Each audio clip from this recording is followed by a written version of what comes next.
Before I start today's video, I just want to share, I started the video and then I realized I didn't maybe explain this enough, and I just want to say it really quickly. Recently, someone very dear to me lost a very complicated mother in their life. And I can say with love that I don't believe that they were or could or did the work to deal with the toxicity of that relationship. For many reasons, but they just didn't. And then that parent passed. And not only have I watched this person I love so much struggle, but I have seen this happen in my practice with so many patients, and so it reminded me of that. And then, to be completely honest with you, because of some things that they're struggling with, it triggered things for me. Things with my own parents, things with my relationship with my mom, which I have done so much work on. I mean, years of therapy with my therapist specifically. We still talk about it. I've been in no contact for about 6 years. And I not only still work on it in therapy, but a lot of these videos I've made, these 500 plus videos, have also, when I'm talking to you, I'm also talking to myself in lots of ways. And so I know I'll never be fully prepared, but I have seen the difference in when people do the work on grieving and anger and caretaking and chaos before they pass. And so this isn't to say like if you do it all, it will be easy, but losing a toxic parent is a whole different deal than losing a healthy parent. And you have to fully release that fantasy that you held that someday you'll get the parent you deserved, even though you know it up here, as opposed to grieving the lovely one that you had. And they're all painful, but there is something very specific. And I know this from losing my own father at 23 when he left this world. And so that really propelled me to make today's video. I hope you will find it helpful.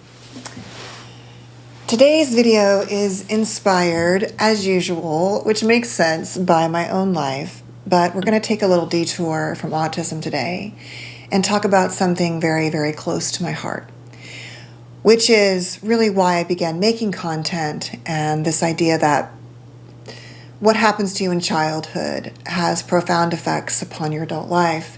And for many of us, the wounds of our parents or our lives began in childhood, and also, for many of us, they continued long into their adult life. That was the case for me with my mom. But I recently had an experience in my personal life with someone I care about very much, and also it seemed to be that I was looking around at many of my patients, and then because of this event, it has been triggering things in my own life related to my mom.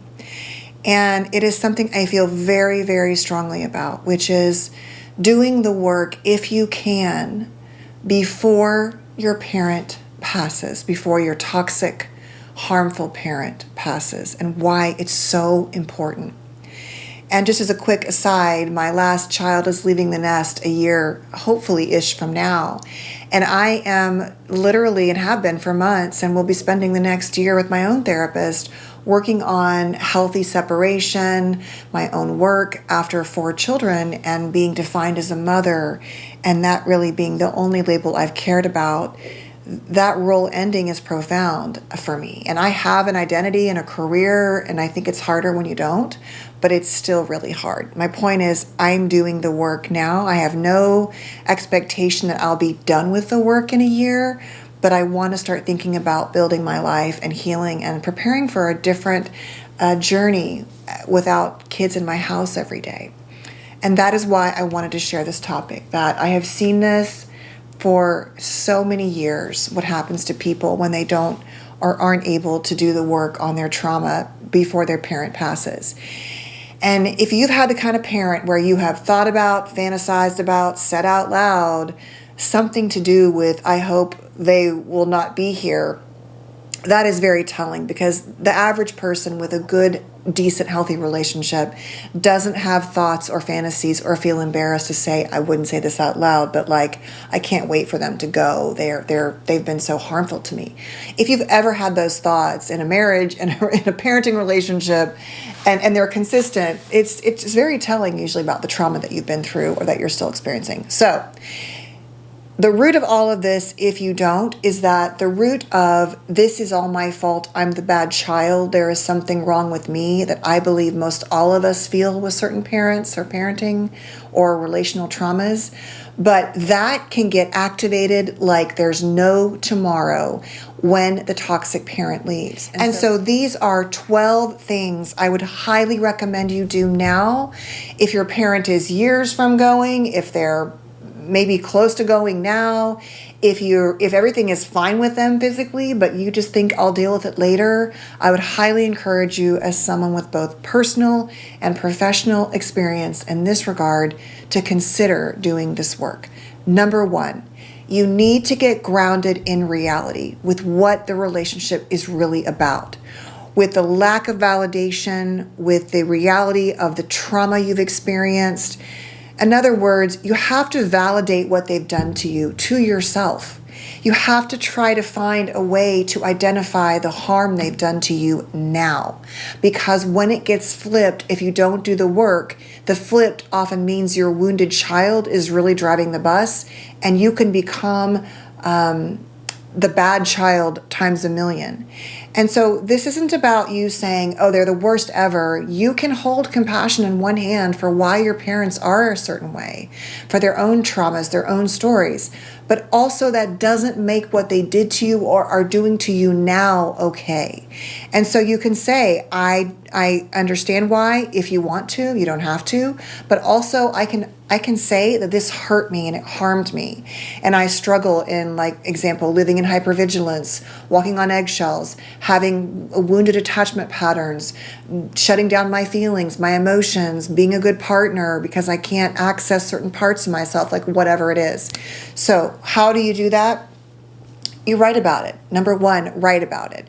Write down the truth of what you know it to be, how they've harmed you, the things they've said, the things they've done. And even though it sucks to have to bring that out, sometimes if you don't let yourself, it's like a bad breakup, remember why you broke up, your brain wants to remember all the fantasy and all the good and all the longing. So you can write any way you want, and like I said, with or without compassion for them, but certainly compassion for yourself. But don't live in a bubble or denial about what they've done. Write it out. Write out the worst things they've done to you in a journal, on your computer, whatever. Just get clear. Get clear on the story of the reality, not the rose-colored version you might have once they pass.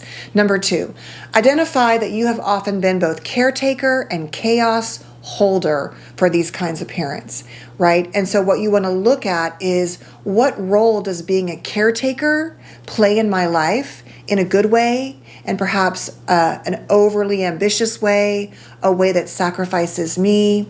And how am I familiar with chaos, and what do I do, and what kind of chaos do I have in my life today? Do I keep recreating chaos? Is everything always a disaster? Does everything feel impossible? Am I always negative? Am I always sacrificing myself? Like, one of the things we do in these childhoods is we have to be their caretakers.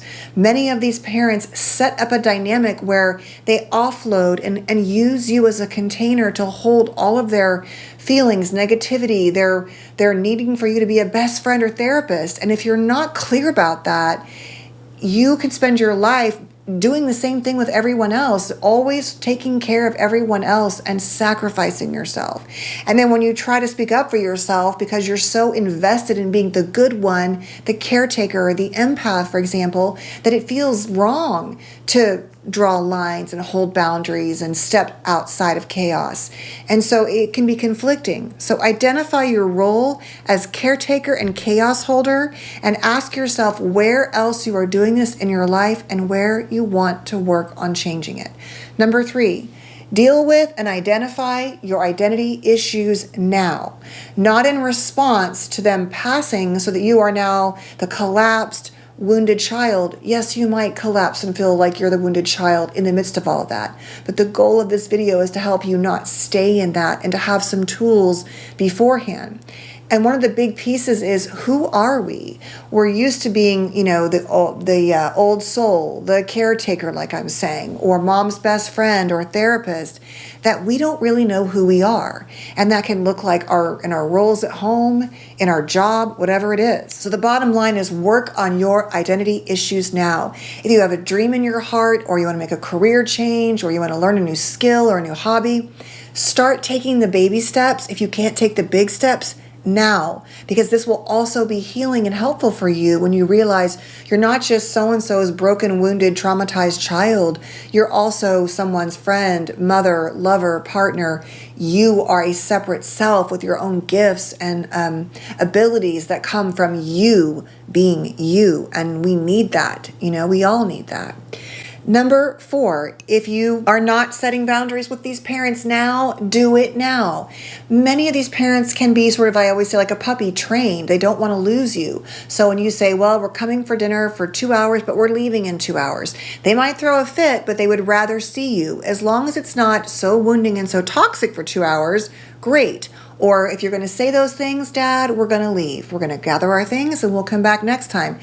If you can set boundaries, practice doing it now. It will only get easier when they become potentially worse which often happens as they age, from illness or their brain or just their bitterness and their brokenness. It will only help you set boundaries with yourself and those you love, and help you model those if you are a parent. So get really clear about boundaries and start implementing them now, both with these parents if they're in your life and with everyone else, including yourself. Number 5, deal with your fog, your fear, obligation, and sense of guilt. These are big pieces that keep us stuck in these toxic, trauma-bonded relationships. They're driven by fear. We're afraid of loss, of upsetting people, of someone's anger. We feel obligated, but this is what good children do. Or we feel guilty even though we know we shouldn't. That somehow we believe that these things require us to stay invested in their lives, and they may keep us in it, but often in a very toxic way.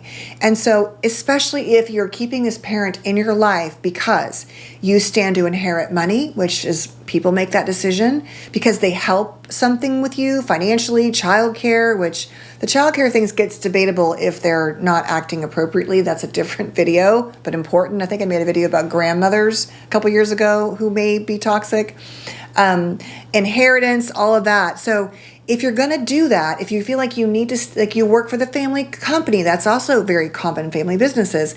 Sometimes the trade-off is worth it, but get clear about what you're doing and why now, so that when they pass, you don't collapse into feeling guilty. Well, they gave me my job. Yes, but you also provided work for them, things like that. So get clear about that. And identify and plan for the future. Also, should they cut you off? Should you not inherit what you think? Should you decide to change? Beginning to create security for yourself, even a plan, is better than waking up and one day having nothing and having no preparation for it. Number 6, deal with your own delusion about being the bad child and the container for them now. And I say delusion in a loving way. It's like it's a smoke and mirrors thing. Like I always say that if you had asked me, do you feel bad about yourself? I would have been like, no. What do you mean? But when you looked at the people I allowed, the places I avoided conflict, the things that would have really been to me a demonstration of my worth, where I didn't stick up for myself, there were issues there, thinking that I couldn't tolerate the distress, that it was maybe my fault somehow, that deep down inside there really is something wrong with me. I really am bad. And that is just not true.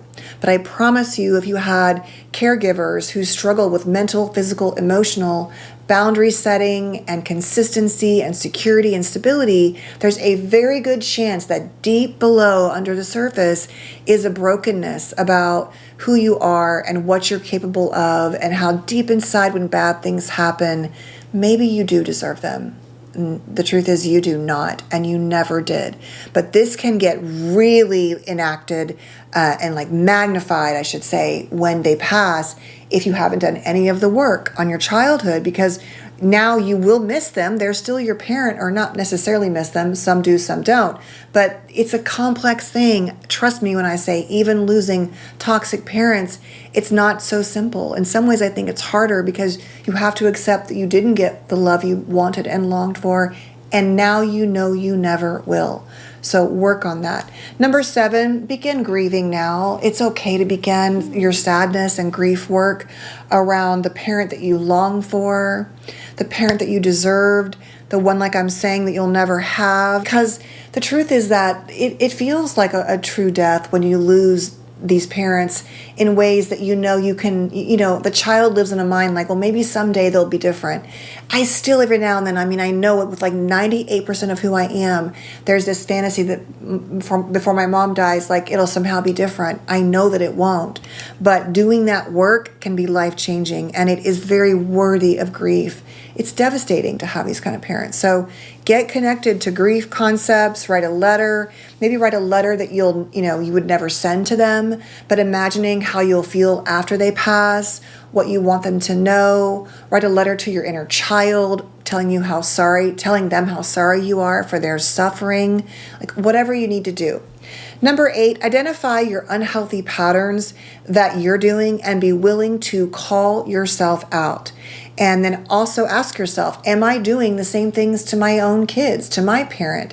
Am I acting out some of these unhealthy traits? Am I giving myself a pass when I know I need to do a better job of taking care of myself, of dealing with my depression or my anxiety or going for a walk? Like, if you don't and you're spun in that kind of grief cycle, it can make it even that much harder to identify.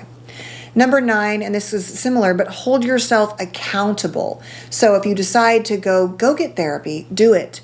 Go until you find a good one. If you think you need medication, do it. Go get medication. If you want to go to a support group, do it. Set yourself an amount of time for you that if you went past that would be concerning, and go and hold yourself to it.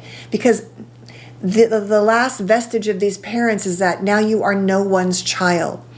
And maybe you never really were. Many of us have been parenting ourselves our whole lives. But when we lose them, there's an actual experience of that can really make it that much harder.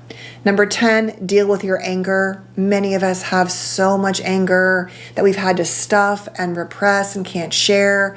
Anger at those parents, at partners, at friends, at ourselves.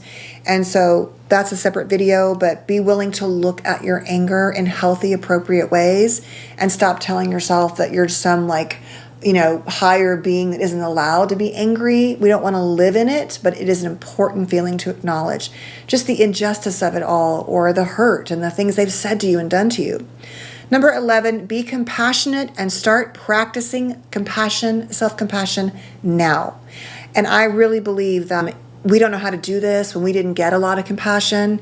And so it might feel awkward and weird. My also belief about inner parenting and inner child work is to act as if you are worthy and set your life up that way by what you do or don't do or seek or don't seek.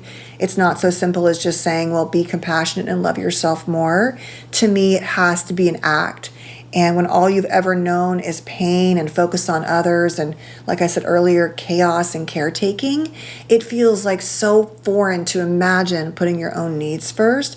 And even just to gently be like, it's okay. Like, you messed that up, but it is okay. You didn't mean to. You have a good heart. You can't know everything. Everyone suffers. I always talk about Kristen Neff's website, selfcompassion.org is a great place to start.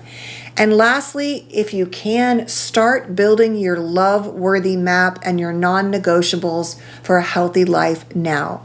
What does that mean? That means that when you grow up in these family systems with toxicity, and if your parents are still, it's a chaotic relationship, you don't really know what life will look like without that. And it's scary. It's going to force you, without the focus on them, to deal with your fears and insecurities and what's distracted you with their trauma or whatever.